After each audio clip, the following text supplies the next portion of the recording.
stuff. And I got to get your take on the Browns and kind of how we thought it might go, and now we're starting to see some imploding.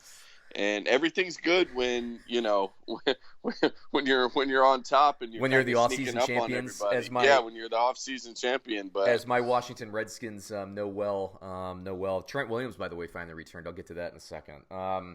So the Browns, yeah, I mean, this is the interesting thing with the Browns, and I think this is a crossroads right now. We predicted that at least for the first part of the season, the schedule was brutal, just absolutely brutal. And I don't think that we were unfair, but of course, you know how it is. Like everybody's fans who are like, right. you know, you were talking about Aaron Andrews being smitten. Everybody's fans are like smitten with their own team, and they have love goggles on, and they can't see the works for the most part.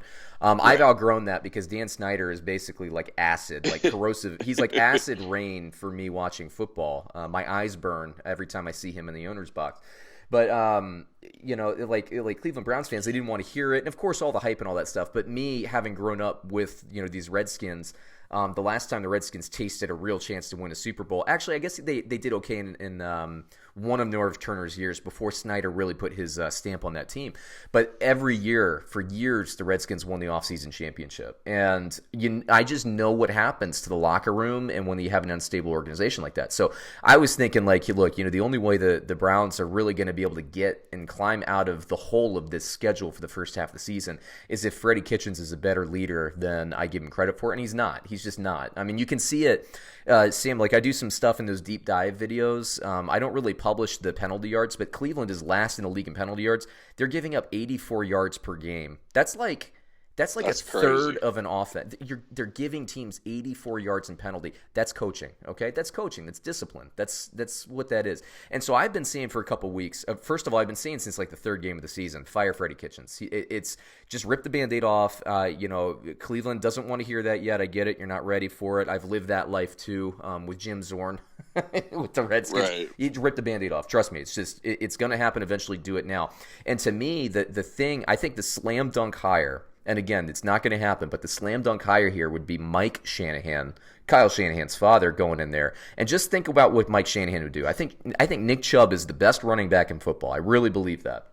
If I was a GM and I could pick any of the running backs in the league, including Saquon Barkley, including Christian McCaffrey, I would pick Nick Chubb because he's the guy that gives you explosive potential every play, just as explosive, can take it to the house just like Saquon Barkley can. But he can move the line of scrimmage. If you want to slam his head against the line on a 4th and 1, he's the guy that can do that. And there's not a lot of guys. Zeke Elliott is another guy that's kind of like that, but I think Chubb is better. And so, they have this talent. If you have a guy like Mike Shanahan that installs like a zone-based blocking scheme. And the Shanahan system's just always run. We see it right now with Kyle Shanahan in San Francisco. We see it with Gary Kubiak, by the way, being the offensive consultant in Minnesota this year. You put Shanahan on that team, then all of a sudden you have Odell Beckham, you have Jarvis Landry. I know Shanahan would probably import a big receiver, not to say like Callaway or Higgins aren't the big guys, but I'm just saying, I just know how Shanahan would work. They'd get a tight end in there. Actually, you know what? I take that back. Njoku's good enough for that system. But they'd find like a big possession wide receiver.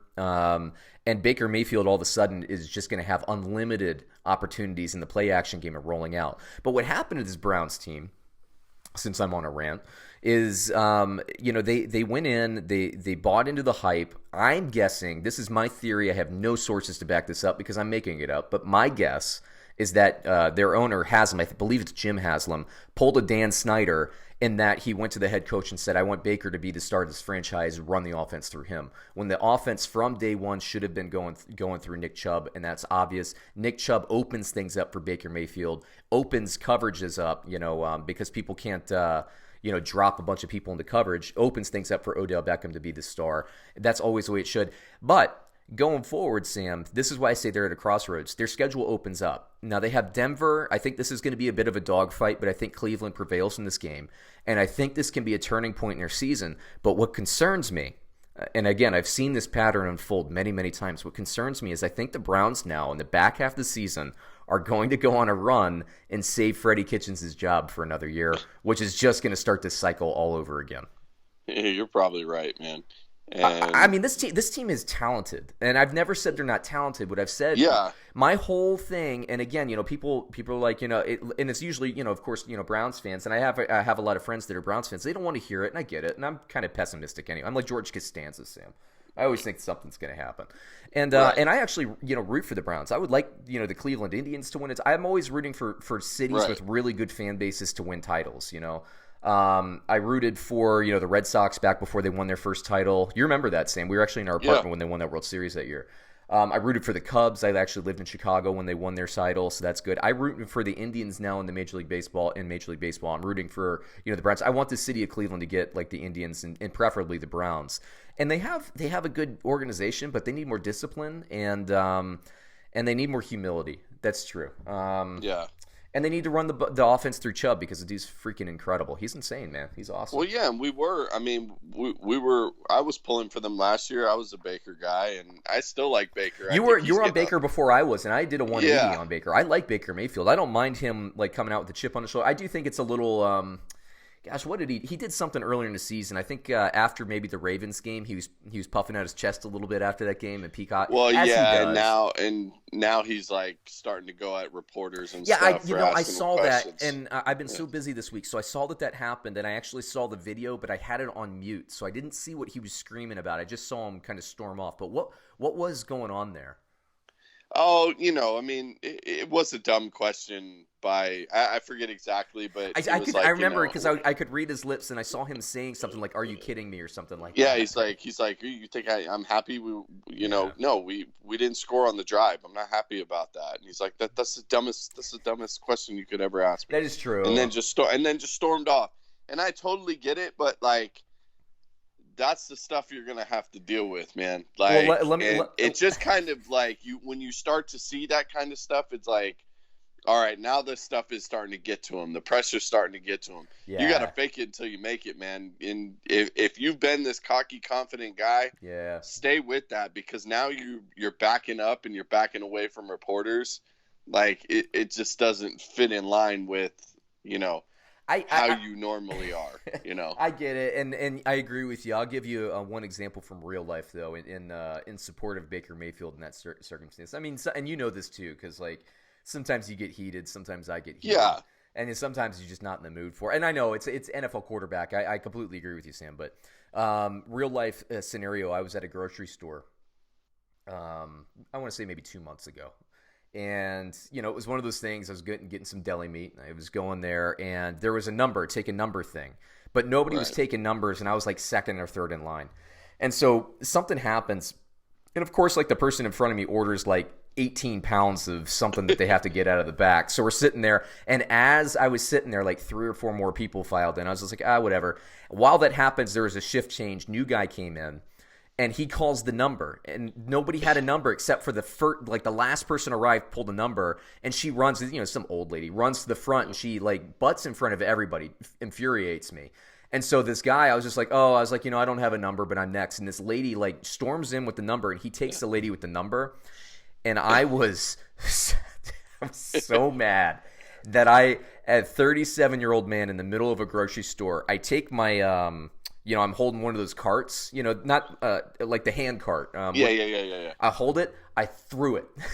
I threw it into the avocados, into the fruit and the produce stand, and just stormed out. I didn't say anything. I threw it across the grocery store. I had enough, man. You can't get me the deli meat? F you. And that lady, come on, man.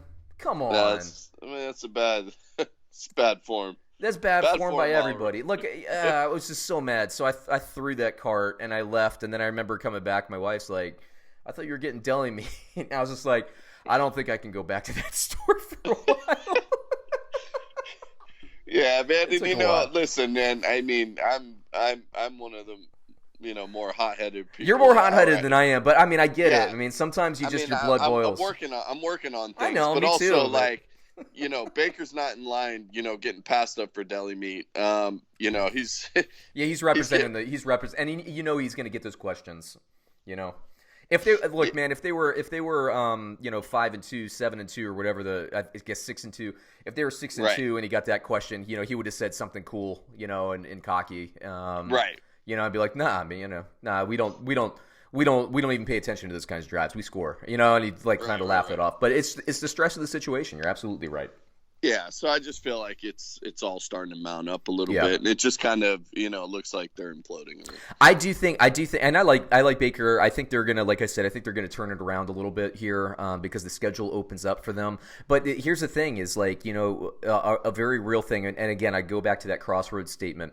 Is what kind of character does this team have? I don't think the coaching staff is going to have it. I think it's going to be the players that galvanize together, and I really believe that they're going to go on a run. I think Mayfield's going to have a great – in fantasy, by the way, I've been saying all week, pick him up.